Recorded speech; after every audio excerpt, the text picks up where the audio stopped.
And Mike, you'll give me a warning when we're out of time. Yes. Thank you. All right, everyone. Welcome to our afternoon and our final keynote address, not only of our regional conference, day of regional conferences, but of Wisconsin Water Week altogether. My name is Mike Engelson. I am the Executive Director of Wisconsin Lakes. We are the statewide organization of lake organizations and lake advocates. And I'm also on the steering committee of the Red Cedar Watershed Committee. Want to make sure that I give a thanks to all of the many sponsors. You can see them on your screen right now that have helped bring this day to you for the Red Cedar Watershed Conference, and extend a thank you to all of the sponsors of Wisconsin Water Week in general, who've also helped subsidize this and this big, massive thing that we've done, and a thanks to all of those that have helped out with that. So today, to close things out, we're going to talk with Tia Nelson. Tia is internationally recognized as a tireless champion for environmental stewardship and climate change education. She spent 17 years with the Nature Conservancy in government relations as a policy advisor for Latin America, and later as the first director of the Global Climate Change Initiative. For this work, she received the EPA's Climate Protection Award in 2000. She returned home to Wisconsin to serve as executive secretary to the Wisconsin Board of Commissioners of Public Lands, which included a gubernatorial appointment as co-chair of Wisconsin's Task Force on Global Warming. She currently advises the Outrider Foundation on its climate program and outreach initiatives. But before we get to her, first, a couple of housekeeping things that I've realized I forgot to mention. If you have questions, please post them in the Q&A section. You can use the chat section to comment and talk amongst yourselves, but if you put them in the Q&A, I'll be able to see those and we'll pass them on to Tia as we move along. But before we get there, we started out this entire Water Week experience with a talk from Catherine Hayhoe, who talked about how to talk personally and why it's important to talk personally about climate change. And that idea doesn't really only apply to climate change. I think it applies to any kind of conservation-oriented issue that we might be talking about. And this is a lot of what we're going to hear from Tia too. So it's a nice bookend to the beginning and the end of the week, I think. But on Tuesday, we played a video from someone that we don't normally hear at a water or a regenerative agriculture conference or anything like that. And so I'd like to play that for you right now. And then we'll talk to Tia and she'll explain why it is that we felt like this would be a good video for you to see again. Give me just a second as I move around on my computer, of course.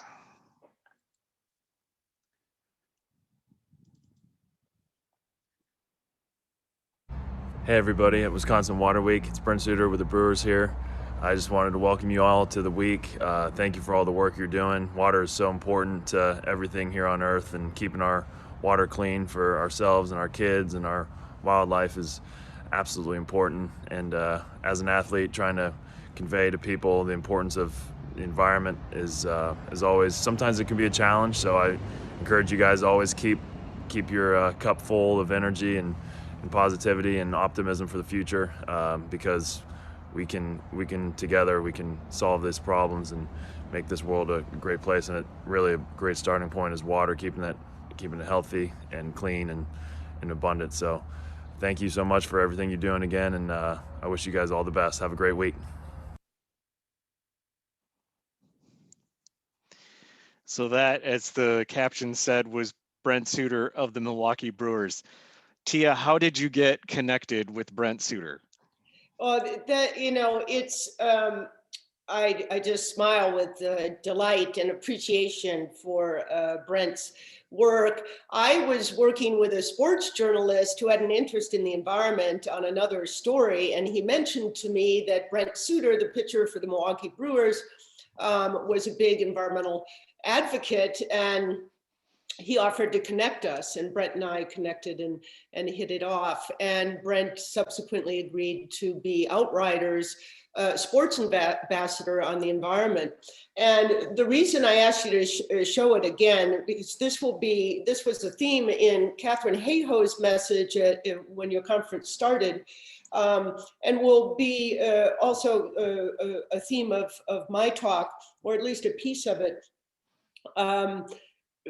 The appeal of Brent to me, besides just the fact that he's an extraordinary leader on the field and off, and has committed his life not just to being a great athlete, but to being a great conservationist and environmental protection advocate, is that Brent will reach people that perhaps I would not be able to reach. And when we think about how we build the social and political will for action on any big, gnarly, wicked problem like climate change or like water quality and quantity,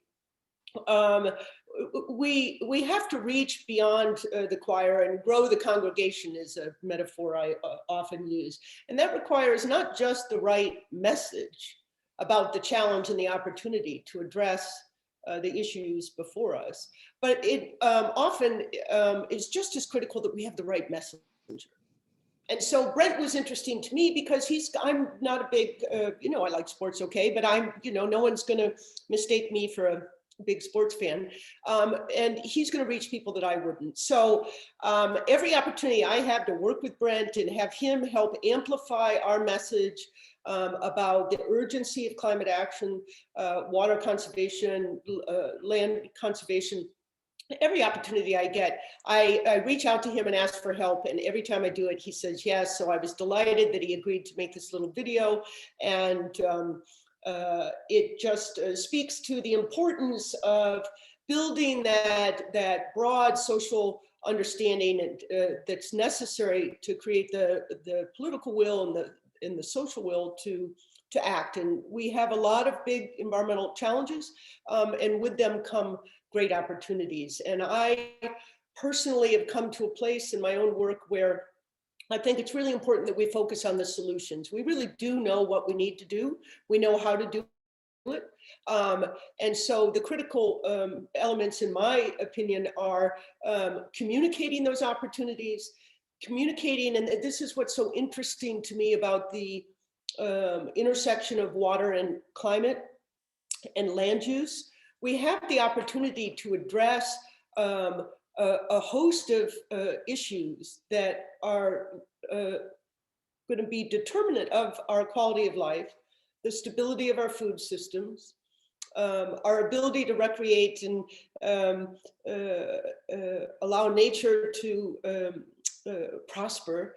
And these issues of land use, water, and climate change intersect in some really interesting places, and we're going to talk about that. So, I want to talk today about building bridges. That's for action on climate change and water.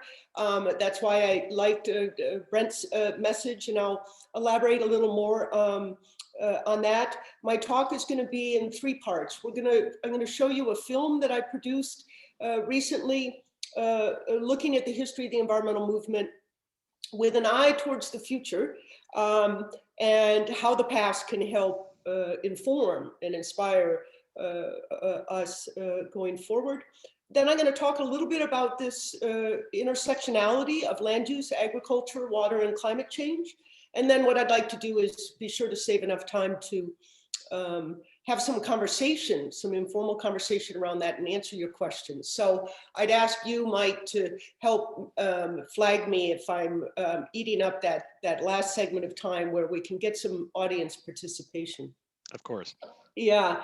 So, just to frame it, land use is a significant part of the climate change problem, but it's also a significant opportunity for solutions that cut across these sectors and give us a whole host of benefits. And so, and I think your audience, this audience, has uniquely powerful ways to tell their stories of action in their communities based on their values and really inspire, engage, and inform action at the local level.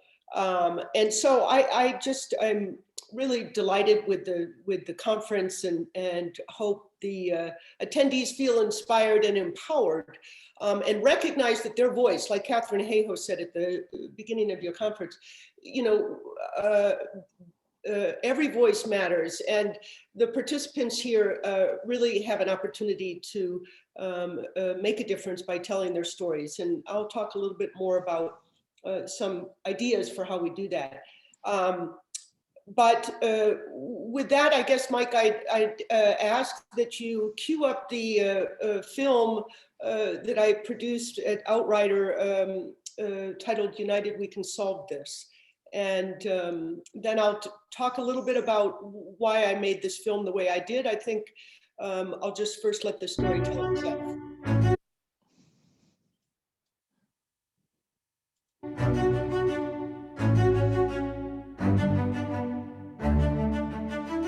Our goal is not just an environment of clean air and water and scenic beauty while forgetting about the worst environments in America. Our goal is an environment of decency, quality, and mutual respect for all human beings and all other living creatures. Our goal is a decent environment in its broadest and deepest sense, and it will require a long, sustained political, moral, ethical, and financial commitment far beyond any commitment ever made by any society in the history of man.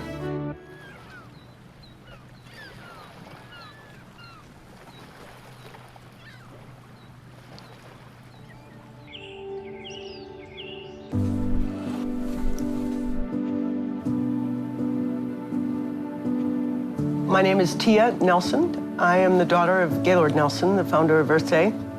My father was an extraordinary dad. He was an extraordinary leader. Growing up as his daughter, it was mostly a great privilege, but also I felt a heavy sense of duty to public service and to making a difference with my life. I work for the Outrider Foundation. Our goal is to educate people about big global challenges like climate change. One of my favorite quotes from my father was delivered on the eve of the first Earth Day in 1970. He said, ecology is a big science, not a narrow one. It's a big concept, and it is concerned with all the ramifications of all the relationships of all living creatures to each other and their environment. So when he talked about the environment, he talked about ecology and environment in the broadest sense, in the most inclusive sense. That idea resonated with students across the country. Collectively, they made a difference that was unforeseeable.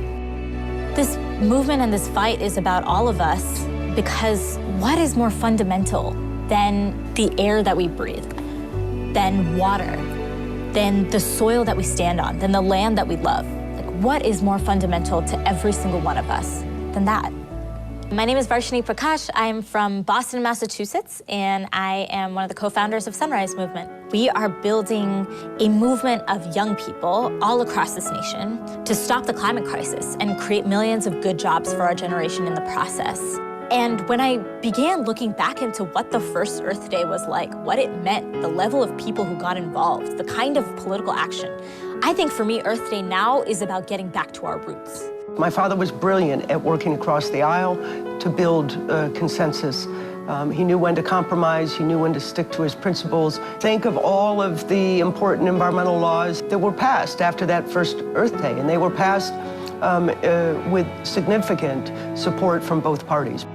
For 6 years, I said that climate change was nonsense, in as much as I represented Greenville-Spartanburg, South Carolina, probably one of the reddest districts, the reddest state in the nation. That was the end of the inquiry for me. So I admit that's fairly ignorant, but that's the way it was for 6 years. So I'm Bob Inglis, and I run an outfit called republicen.org, where convincing conservatives that they're really good on climate and that they've got the answer. It's free enterprise innovation. My son, the eldest of our 5 kids, came to me. He was voting for the first time because he just turned 18. And he said to me, "Dad, I'll vote for you, but you're going to clean up your act on the environment." It's the first of a 3-step metamorphosis for me. And step 2 was going to Antarctica with the science committee, seeing the evidence in the ice core drillings. Step 3 was another science committee trip. It's there that at a stopover at the Great Barrier Reef, great blessing there was meeting an Australian climate scientist named Scott Heron and just being inspired by his faith to act on climate change. When Bob spoke about climate change while serving in the United States Congress, he was primaried and he lost his election. He was attacked for speaking the words climate change. This was a transformative moment in his life and led to him dedicating his whole career today to addressing the climate change challenge. For young people growing up in this country, we have been defined by the climate crisis. People who have been born after the year 2000 have never lived a year on this planet that wasn't one of the hottest years on record. We are the climate generation. And so now, at a young age, we have realized that if our politicians aren't going to do something about this problem, then we have to take matters into our own hands. Through leadership of people like Varshini, the youth movement has been energized in the last year in ways that resemble what was happening almost 50 years ago when the first Earth Day occurred. There comes a place where activism drives even the crustiest old-timer to decide to get involved. I don't think there's any other issue viewed in its broadest sense, which is as critical to mankind as the issue of the quality of the environment in which we live. Environmentalism is not a partisan issue. Environmentalism is a quality of life issue for all of us. You know, I'm very optimistic about the future. I think we're going to solve climate change. It's going to be that conservatives come together with progressives to figure out we're literally in this together. This is about not just changing light bulbs, this is about changing our politics. And if anything, we will be successful because we do it together. I want the youth of today to know that I have done everything that I can to ensure on the 100th anniversary of Earth Day, we are celebrating a brighter future. We're at a critical moment in history. We have an opportunity to address the greatest environmental challenge of our time. Are we able? Yes. Are we willing? That's the unanswered question.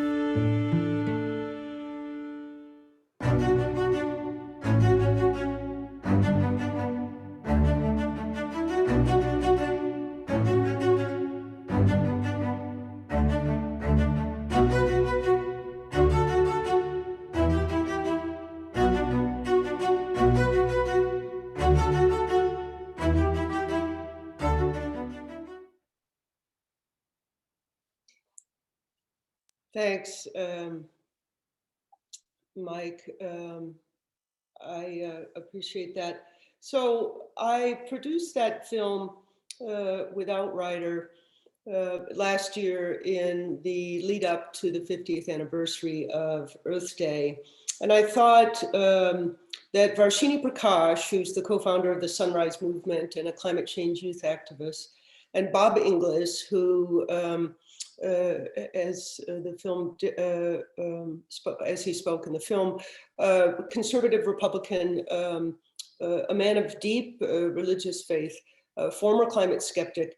I recruited them to help me tell this story because I didn't want the film just to be a reflection on the past.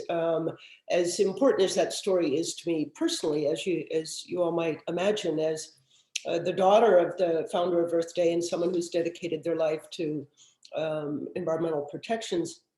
But the first Earth Day was successful beyond my father's wildest dreams. And it was bipartisan, it was multi-generational, and there was this huge component around the issue that he spoke to of social justice. And I thought that Bob Inglis and Varshini Prakash would be the perfect bookends, if you would, for for my father's story and for the past, the present, and the future that we want to make. And back to the theme that I mentioned at the top of my talk, Bob Inglis is going to reach people that I'm not going to reach. He's a conservative Republican, former member of Congress, from a rural area of North Carolina, evangelical Christian, and he has dedicated his life now to working on the issue of climate change, inspired by a very simple question and conversation with his own son. And it inspired him to learn more about the science and to revisit his views. And from that, he became a climate change champion. Varshini was inspired in a different way, but I was just incredibly grateful that they would help me tell my father's story, but with a look towards the future. And these kinds of efforts to build bridges and to find the right messages and the right messengers to produce the outcomes and opportunities that we know are there for us was really my motivation behind that. And, I mentioned my father, Earth Day was successful beyond my father's wildest dreams. 20 million people gathered on that day, April 22nd, 1970. It's the largest gathering in the United States, the largest secular event in the United States in American history. And it really took off like gangbusters in a way that my father never anticipated. The original idea was inspired by reading an article about how student protests on college campuses were changing the narrative around the morality of the Vietnam War. And that article that my father read, he was on an airplane having flown out to Santa Barbara, which had had the largest, at the time, largest oil spill in the United States. He went out to look at it. He was on the plane flying home. He'd been through the years increasingly frustrated with his inability to enlist fellow members of the Senate in engaging on what my father thought were the critical questions about sustainability, water quality and water quantity, air quality, land conservation, et cetera. And so he's reading this article and he has this aha moment and says, that's it, I'll call for a teach-in on the environment. And that was really the extent of the idea at the time. And he made a call to action to teachers across the country to set aside a single day to talk about the environment. The outcome, as I said, was not anticipated. It delighted him. The fact that this endures as a part of his legacy would thrill and surprise him. But I want people to understand that, my father was just a little boy from a little town in Clear Lake, Wisconsin. And he was inspired at a very early age, fishing and canoeing in the St. Croix River with his father. He visited the Apostle Islands. They drove the Model T Ford up there, I think it was. And these experiences as a child in nature are what inspired him to dedicate his political career, not solely to environmental advocacy, but substantially, and that's what he's most well known for. He could not have known what the outcome of these actions would be any more than, I think it's important to put, Rosa Parks with a simple word, a simple act of defiance, saying no when being told to go to the back of the bus. 1964, Rosa Parks changed the trajectory of the civil rights movement with a single word. Greta Thunberg, she never could have anticipated that. She acted from a place of values and principle and changed the course of American history. Greta Thunberg, the Swedish climate activist, couldn't possibly have known that her simple act of protest, sitting with a sign outside of the Swedish parliament, would launch a global youth movement on climate change, which has substantially shifted the conversation here in the United States and around the world within the last couple of years. And so I want people to, when they feel overwhelmed or a sense of despair or wonder whether, you know, what they do matters, remember that unforeseeable and wonderful and impactful things happen from simply acting from your values and your place of principle. And to me, that's the inspiring part of the Earth Day story, and why I made that film, and why Bob English and Varshini's Prakash's support for my effort in telling that story was so critical, and why I'm so grateful to them to help me reach other audiences with this message of empowerment. So I hope you find some personal inspiration in that. What I'd like to do now is shift to a sort of high-level overview of the relationship between climate change, land use, and water. Just a couple of high-level facts. Globally, deforestation and agriculture are 25% of global greenhouse gas emissions, which is about equal to that from the electricity sector. We often don't think about greenhouse gas emissions from land use, but they are substantial.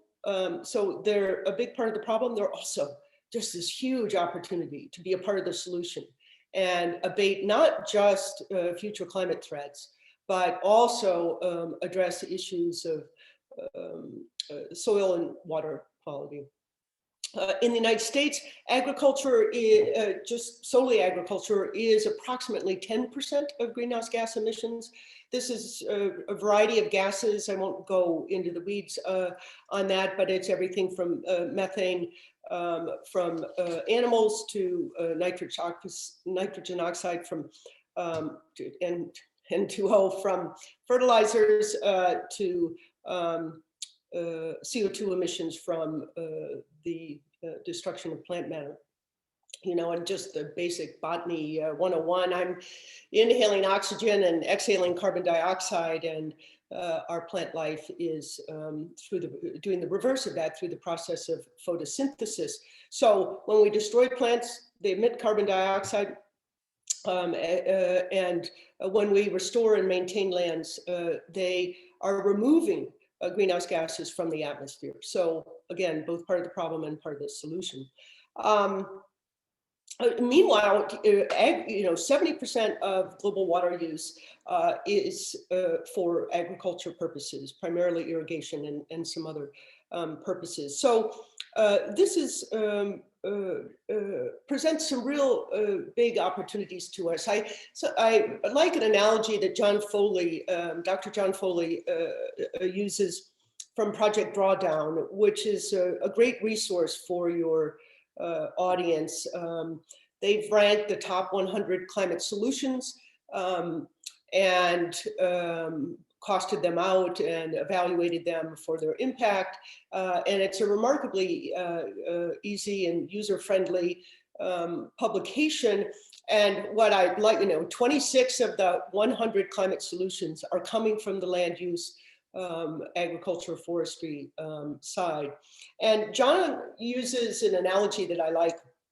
If you're at home and your bathroom is flooding, the bathtub is overflowing, the first thing you do is turn off the faucet. That would be stopping the addition of water flooding your house. But you would also use another tool. You would get a mop and mop up the excess water. In essence, that's what the potential for land use, so-called sinks or sequestration potential, would be. And we want to enhance the ability of our lands. We both want to reduce the emissions sources from those lands and then enhance the ability of those lands to sequester carbon dioxide and other greenhouse gases from the atmosphere and be a part of the solution while achieving these other co-benefits of water quality, soil productivity, air quality, which is huge. And so I find a lot of, I get excited when I think about that potential, and when you reflect on where we are now and where we're going and what the opportunities are in front of us. We're have some really promising chances to make a difference. And at the national level, I just got word fairly recently, last couple of days, that Senator Baldwin has been appointed chairwoman of the subcommittee on agriculture, rural development, and FDA. And Senator Baldwin has a real strong commitment to the environment, to the health and well-being of Wisconsin's agriculture community, and a real deep concern around climate change. And so I would anticipate that we would see investments on the part of the federal government in creating appropriate incentives, cost shares for improved ag practices that are enhancing both soil fertility, water quality, and abating climate change. At the state level, Governor Evers' Global Warming Task Force has made a series of recommendations. I would encourage people to look at that report, and I think there's a lot of good work done there on solutions for Wisconsin in the forestry, agriculture, land use sectors, and others. And then on the local level, of course, the UW Extension is an extraordinary resource for helping address some of our local challenges. So I am very excited about the future and the opportunity to build bridges for action on these dual challenges that are all really deeply interconnected. And I think a lot about, there's a favorite, I have a favorite quote from Dr. Margaret Mead, the anthropologist, which I'll try to properly paraphrase here. It's something to the effect of, never doubt the power of a handful of individuals to make a difference. Indeed, it's the only thing that ever has. And that's sort of a daily inspiration to me, along with my father's story, and reflecting on other people at different points in history who have, operating from their place of values and concern, made really significant differences in building a brighter future. And I think really the challenge before us today is to find ways to convey our stories, reach beyond the choir, be active in our communities at the local level as all of these watershed groups are, in talking about how we can build this brighter future. And so as concerning as the challenges are, I'm excited about the chances and opportunities to address them and to really look at that intersectionality. And I think I think with that, Mike, if you don't mind looking at the clock, because I would like to have a bit of conversation and take some questions. I can't see the questions myself. You're going to have to moderate them for me. Of course. So I'll turn it over to you for navigating that space. Sure. And if those of you out there watching on EventMobi, if you would like to, please do enter your questions into the Q&A. We have probably a good a good 15, 20 minutes that we can have a conversation, and I'm happy to pass your questions along to Tia. One of the first things that I think popped up on the feed unquestionably is everyone seems to have liked the video and is wondering if that video is available for use elsewhere. Yes, well, yes, that would delight me. It is on Outriders YouTube channel. I can provide it as a follow-up. I can provide a link to it as a follow-up, Mike, but anyone who goes to YouTube and just Googles for Outriders channel, they'll see the film sitting there. And yes, it is free and encouraged for use and distribution far and wide. I'm super proud of it. And would love to have more people seeing it. So I'm guessing that someone is already finding it online and will be posting the link in the chat relatively soon. And if not, someone please go ahead and do that. So yeah, that's a beautiful, wonderful film. That was really great. Another question that has popped up quite a bit is, what tips would you have to sort of growing the congregation in local communities to enlist more people to care for our natural resources, whether it be climate change or some of the problems that are, could be in the north, it could be aquatic invasive species. In the Red Cedar Basin, we have water quality issues. Likewise, from where I am here in Dane County, we've got a whole potpourri of things. What are your thoughts on that? Well, one of the things that's so beautiful and rich and wonderful from my perspective about Wisconsin is, I mean, we have this extraordinarily rich and robust land conservation movement through the land trust from the large groups like the Nature Conservancy to really small groups like the Bayfield Regional Conservancy. And the local conservation groups, whether it's the watershed groups or the land conservation groups, they have an opportunity to host visits to sites, Catherine talked at the top of your program about the importance of talking about it. And I'll provide some resources that I would encourage people to look at, in addition to John Foley's Project Drawdown, which will talk a lot about land use-based climate solutions that achieve positive water outcomes as well. Catherine Hayhoe has this fabulous YouTube channel called Global Weirding. And if you go there, you can learn by watching her short videos, and she's a fabulous communicator. I really admire her work in this regard. But one of her videos is, the most important climate solution is to talk about it. And she goes through a process of, how she encourages people to be successful doing that. But hosting small groups to go out on the land and experience something in your local community is a great way to build a relationship, to lay the groundwork for a conversation, and to talk about local solutions from that perspective. So that would be one recommendation.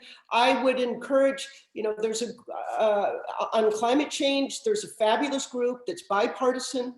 It is working in every congressional district in the United States of America, Democrat and Republican alike, and it's called the Citizen Climate Lobby.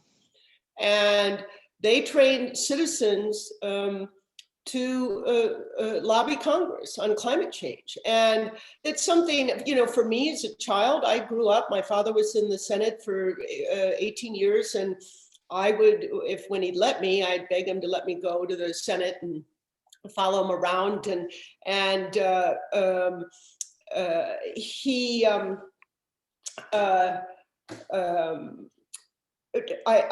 I always had this sense that I belong there, and that the people belong in the halls of Congress expressing their views and desires. But a lot of people didn't grow up with that experience, and the Citizen Climate Lobby is a really great resource for learning how to be a citizen lobbyist. And I think we all should consider that, part of our civic duty. Great. One of the things that our first keynote of the day, Judith Schwartz, talked about was sort of how individual efforts are really able to create changes that benefit the people that are being impacted by a local problem. So I'm going to put this in the context of the Red Cedar, where in that basin we have a lot of problems with phosphorus loading in the Red Cedar River, which causes horrible blue-green algae blooms, right? So how thinking about things like climate change, do you have to think about these like big, huge systemic fixes all of the time, compared to working with people on the land to do things for themselves that will help solve the problem and help solve their own problems? Hopefully I phrased that in a way that was understandable. Yeah, so, it's an interesting, really, we're in such a pickle on climate change, especially, just in part because of the nature of greenhouse gases. They stay in the atmosphere for a long time. So there's sort of a delay built into the system there. But the challenge is so enormous that we really have to think about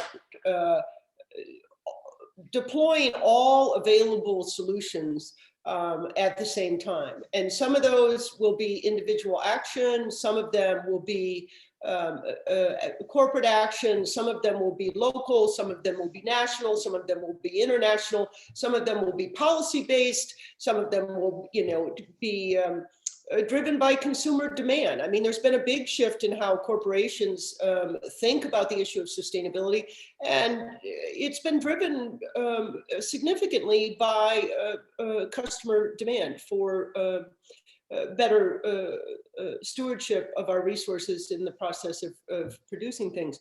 But individual action matters, and in a way it has disproportionate, in my opinion, disproportionate power, because these local projects are an opportunity to show how local action makes a difference that's relatable. Place-based conservation really matters in part because it's a pathway by which we bring people in our community into a conversation around what we want the future to look like and how we're going to build that brighter future together. And for all of the talk of divisiveness, I mean, I like to remind people that, in September of 1969, when my father proposed this environmental teach-in, the 60s, was a difficult, tumultuous time in America, and there was great division politically and generationally, yet my father, and I think it's important for people to remember, he was an extraordinary leader, but Earth Day was successful because of individual action. It was individuals at the grassroots level that made Earth Day the powerhouse of change that it was. Every one of those 20 million people made a difference. And it wasn't just my father was a great leader and pushed good policies.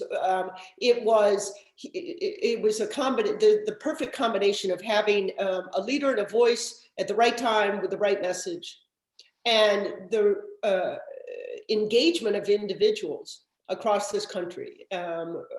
And so I really want people to walk away from this conversation recognizing that individual action does matter, and that the collective action of people responding to my father's first Earth Day precipitated the environmental decade, in which more environmental laws were passed than any other time in American history. And a Republican president, Richard Milhouse Nixon, signed into law the creation of the Environmental Protection Agency. which is designed to protect our rights to drink clean water and breathe clean air. And those rights know no political preferences, Democrats and Republicans alike. And I think that's one of the interesting things. If you look at the youth movement and the folks that Varshini works with, among youth, political affiliation is not an indicator of how much they care about climate change. Youth are, regardless of political persuasion, care a lot about climate change, and that is shifting. Now it breaks out. As you go through the age demographics, that changes pretty dramatically. Another great resource, by the way, is the Yale Climate Communications Project. Fabulous resource, and they poll public opinion county by county across the United States every 6 months. And you can see some significant shifts. You can also look at a map of Wisconsin and see where climate change is more talked about. And you can also get tips on how to talk about climate change. So the Yale Climate Communications Project, great resource. But did I answer your question? Yeah. I think we have time for maybe one or two more. Many people have been asking some form of, so what do you see as the most important issue, or maybe the most important, I have a feeling that you would probably say climate change based on what we've been talking about. What's the most important issue that we must work together to change? Maybe even what's the most important tool that we can use to work together to effectuate change? Yeah, that's a good question. I think climate change is the greatest environmental challenge in human history. But I also think it's this enormous opportunity because it does create pathways to talk about a whole suite of values and concerns around the environment. And you can, and honestly, I don't, I've had a few debates with folks.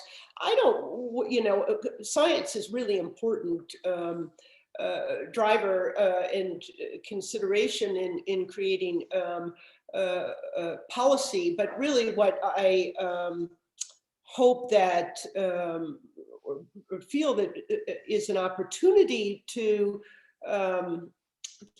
well, let me think of it. So climate change is this issue that crosses everything from land use to infrastructure, to energy production, to any number of other issues. So in that way, it's very complicated and hard, but in another way, it gives us a chance to look throughout the various systems and look at those opportunities to intersect. I don't think there's one, I think Catherine would say the most important thing is that we talk about it, that we look for solutions. I'm not one to, as concerned as I am about climate change, I'm not one to want to spend much time in the space of gloom and doom, as serious as this issue is, because we know how to solve this, and it's not beyond our technical capacity.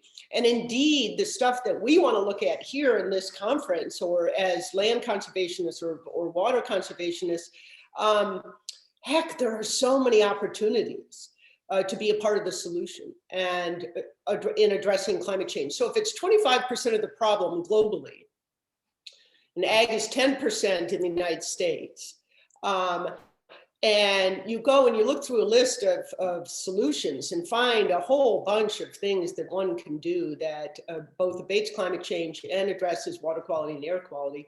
I don't think it's helpful to say there's one best thing to, because we really have to do a lot of things, and there's an urgency to it, and we have to do it all at once. That's the complicated part of the challenge, right? And some people have asked about the Green New Deal. There's other potential policy packages out there as well. Would you extend what you just said to say that there's not necessarily one perfect policy solution, or do you have something that you? Oh, yeah, that's a great question. And it helps it's worth keeping in mind, the Green New Deal is a concept. It's not a piece of legislation. It's not a set of policy recommendations, but it's a vision and a bold one at that. That's what's really interesting about Varshini and Bob. Bob English is now on the board of the Citizen Climate Lobby, whose primary climate solution is to put a price on carbon. So to construct a revenue neutral fee on carbon with a border adjusted tax to deal with other countries. Citizen Climate Lobby has a particular policy solution, which is put a price on carbon, make it revenue neutral, have a border adjusted tax.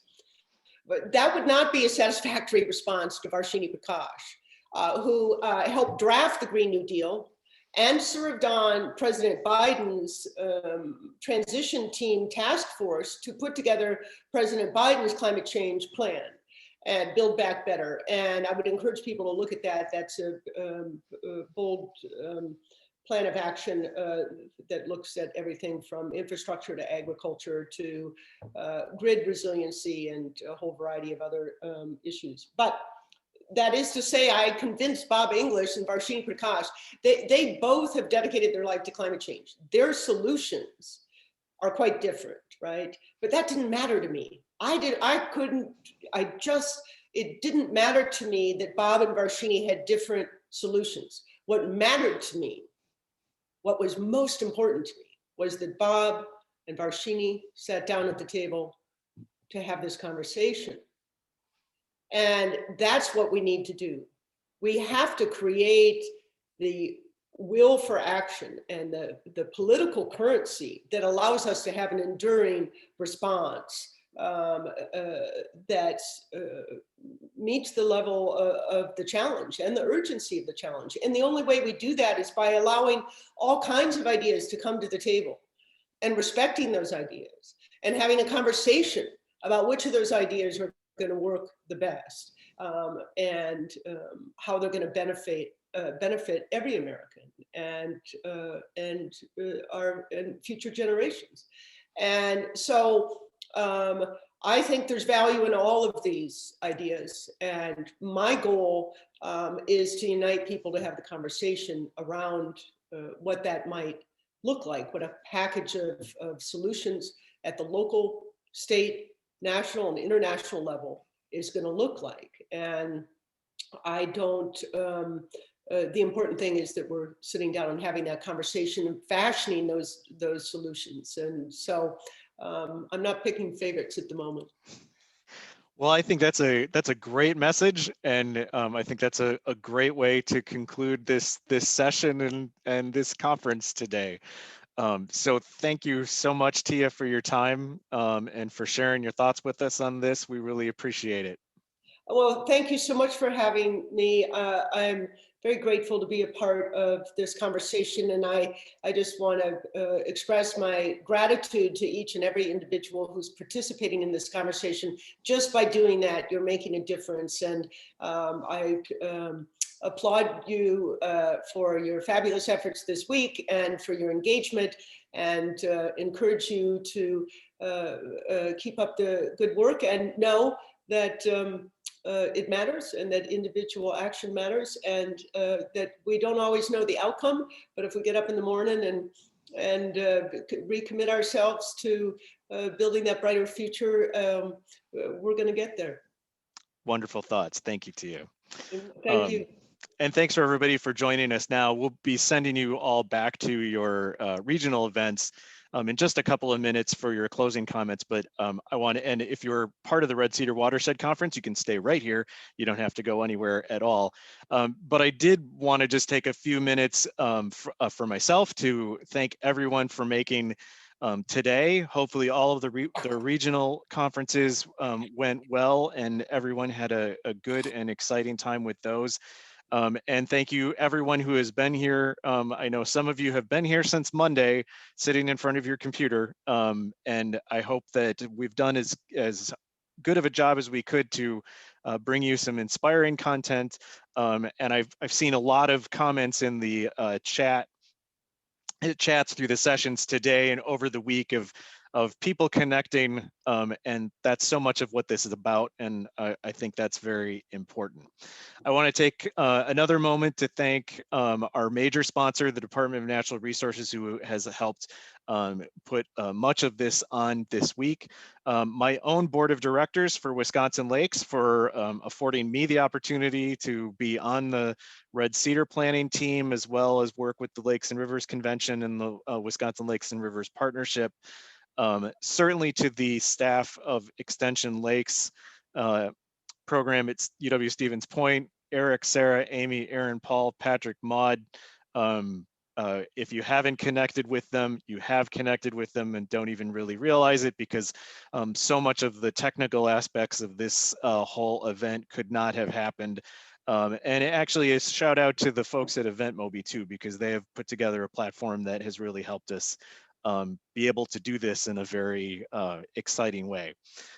Before I turn this over to Randy Eide for some closing words from the Red Cedar Conference, I just want to give a little bit of a personal comment and reflection on the whole week.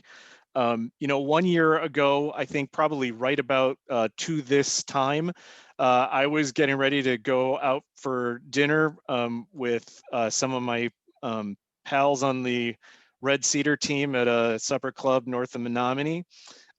We knew that we were having the last event that UW Stout was going to have for some period of time. And when I got back from dinner, I turned on a ball game and watched two basketball teams walk off the court in confusion, and discovered that, you know, within an hour or so, the NBA season had been put on hold and the rest of the world was shutting down. And the next day at the Red Cedar Watershed Conference, I spent a good portion of time on the phone with my colleague at Extension Lakes, Eric Olson, talking about what we were going to do about the Lakes and Rivers Convention 3 weeks later. And I said, Eric, it's impossible. There's nothing we can do. And Eric said, I don't know, there's this thing called Zoom. I think we could do something. We did, and we put that together. Honestly, I did not think it was possible, but we pulled it together. And this year we decided to go with this even bigger event when we pulled that together too. So in the theme of impossibility, I'd like to close with just reading some words from Judith Schwartz's book, The Reindeer Chronicles. She was our first keynote of the day. She says, let's go back to that pivotal consensus question. Given that the goal in this case to restore Earth's degraded ecosystems is impossible, what would you do if it were achievable? How might someone answer this? Maybe to start, find land to restore and live there, or restore the land you're living on. Build soil organic matter, keep water in the ground, grow some healthy food, establish trees and other deep-rooted perennial plants, bring animals onto the land, gather with others who share your passion for healing the earth. Ditch the apathy, jettison the criticism.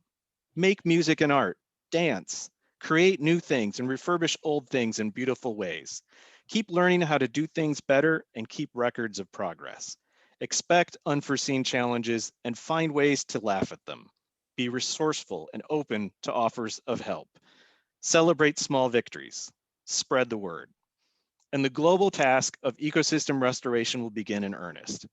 Once ideas on how to achieve what's assumed to be impossible are articulated, that goal is no longer impossible. Let's get inspired. Whether it is putting together a conference on water or water quality, or whatever the issue is, or solving those problems on the ground, I hope you all were inspired by this day and this week. We invite you to join us next year in person, where we'll all be able to talk and share cups of coffee. Red Cedar Watershed Conference is going to be March 10th, 2022, and the Lakes and Rivers Convention will be April 6th through the 8th. So we hope to see you there. With that, I send you off to all of your regional closings. Again, if you're with the Red Cedar, just stay right here. And I will turn things over to Randy Idy. Thanks, Mike, and thanks everyone. What a day, what a conference, what a week. Thanks to Mike and Eric, thanks to Wisconsin Lakes, Extension Lakes, and everyone behind the scenes. We don't see everybody as Mike talked about, but thanks to everybody to make this possible. I'm Randy Idy. I'm the Public Works Director for the City of Menominee. I'm a member of the Red Cedar Conference Planning Committee, and I realize that you guys are just a click away from stopping these closing comments, but I'm asking you to stay on just for 2 minutes because I think it'll be worth it, and I think it'll be something you'll enjoy and worth your time.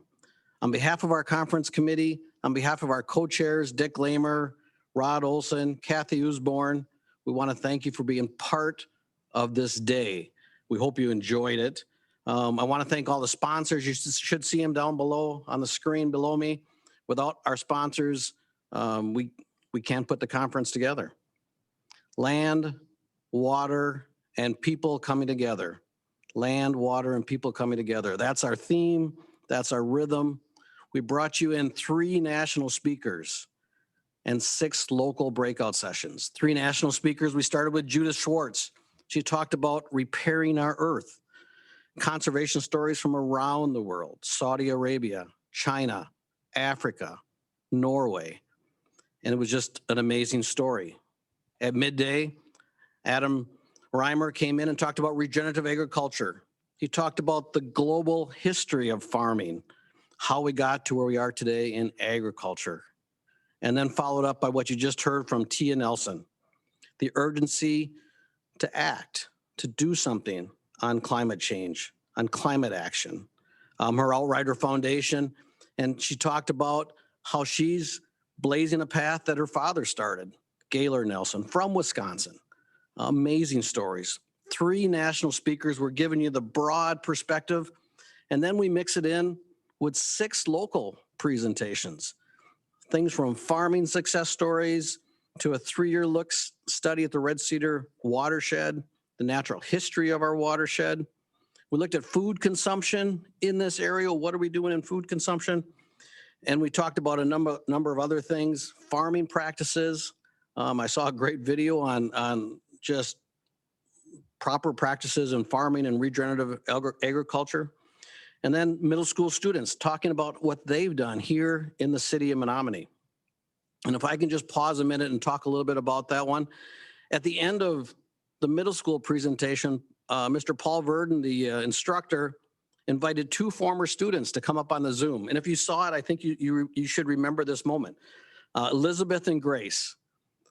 Elizabeth and Grace are juniors and seniors right now at Menominee High School. They took a moment to jump on our Zoom, and they talked about what they're doing and what it meant to them to be a part of an environmental action, to look at Jared Creek, to go out there and sample it.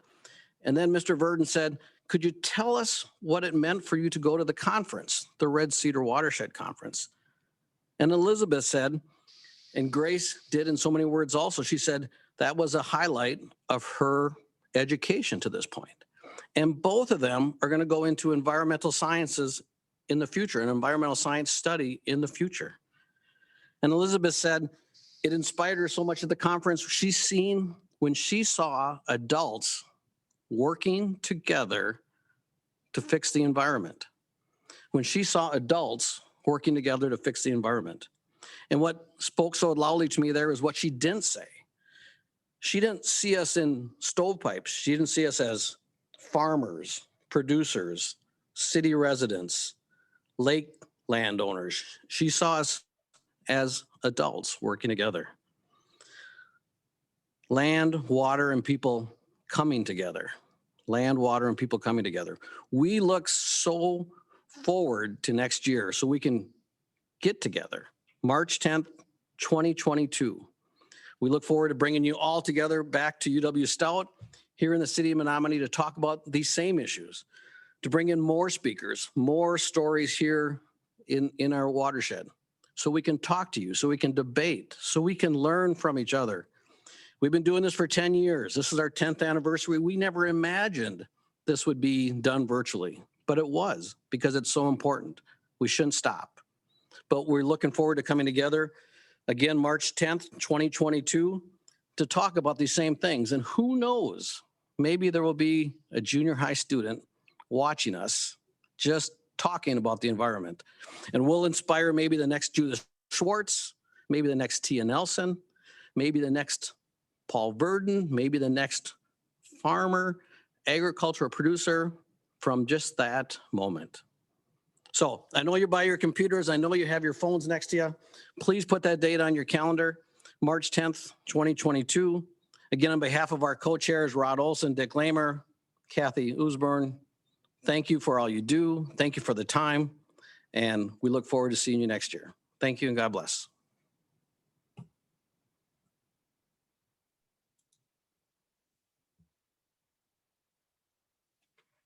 Boom.